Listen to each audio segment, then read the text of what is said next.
મને ઘણા બધા લોકો મળવા આવે છે. હમણાં પલ્સ કંપનીમાં લૂંટાયેલા બિચારા લોકો પણ છે, હે ને? કેટલા લોકો છે? તમે જુઓ, આ કંપનીઓ બૂચ મારીને વહી ગઈ છે. ચિંતા ન કરો, ખેડૂતો પરેશાન છે, પશુપાલકો પરેશાન છે, બેરોજગાર યુવાનો પરેશાન છે, પણ આ બધાનો ઉકેલ શું છે ખબર છે? વિસાવદરવાળી કરો. શું છે? શું છે? જોરથી બોલો, શું છે?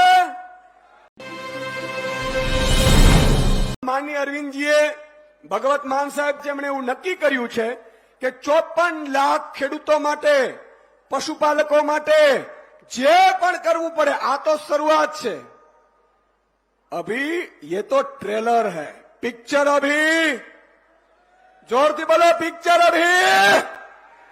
મિત્રો, આ એક સભાની શરૂઆત છે. ગામડે ગામડે ખેડૂતો પશુપાલકોને જાગૃત કરીશું. અને મને ખબર છે મિત્રો, ડેરીમાં જે ભ્રષ્ટાચાર થાય છે, ડેરીમાં જે તમને ને મને લૂંટવામાં આવે છે, એ પારદર્શી જો કરવામાં આવે, ભ્રષ્ટાચાર રહિત, તો એક ખેડૂતને દૂધનો લીટરે ભાવ તો મળે જ. ભાવ ફેર તો 40% મળે જ.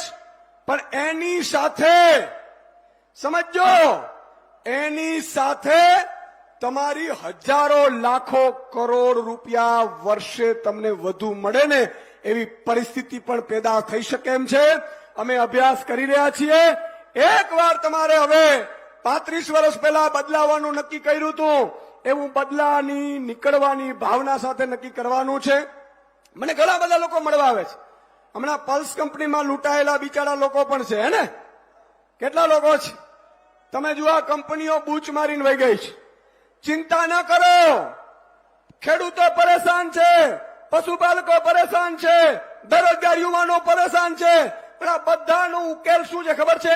વિસાવદરવાળી કરો. શું છે? શું છે? જોરથી બોલો, શું છે? વિસાવદરવાળી કરો. વિસાવદરવાળી કરો એનો મતલબ ભાજપને લાત મારો, ઝાડુને આમ આદમી પાર્ટીના નેતૃત્વને લાવો, અને તમારે જે પણ સમસ્યાઓ, પ્રશ્નો છે, એનો 5 સાલમાં ઉકેલ લાવો. બાકી બધી ફરિયાદો મૂકી દો, હવે આવેદનો મૂકી દો, રજૂઆતો મૂકી દો, બધું થઈ ગયું. કોઈ પાસે આશા રાખવાની જરૂર નથી. તમે વિચાર કરો, વિસાવદરમાં માનનીય ગોપાલભાઈને જનતાએ 3 ગણી લીડથી જીતાડ્યા. આવું બધે કરવાનું છે કે નથી કરવાનું? હાથ ઊંચો કરીને મને વચન આપો, પછી મારું પૂરું કરું વચન. પાકું? પાકું કરવાનું છે?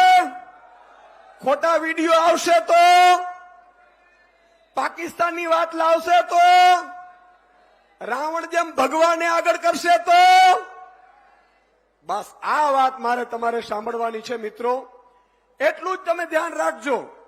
અમે હાયરા, ફરીથી જનતાએ જીતાડવાની શરૂઆત કરી. અમે હાયરા તો મતથી હાયરા છીએ, આ હિંમતથી નથી હાયરા. હું વારંવાર કહું છું, અને આજે પણ કહું છું, આમ આદમી પાર્ટીની 150 સીટ સાથે સરકાર બનાવો. 5 વર્ષમાં જો પશુપાલકને, ખેડૂતોને જો ઉદ્યોગપતિ જેવું ન બનાવી દઈએ, તો ઈશુદાન ગઢવી આજીવન રાજનીતિમાંથી સંન્યાસ લઈ લેશે.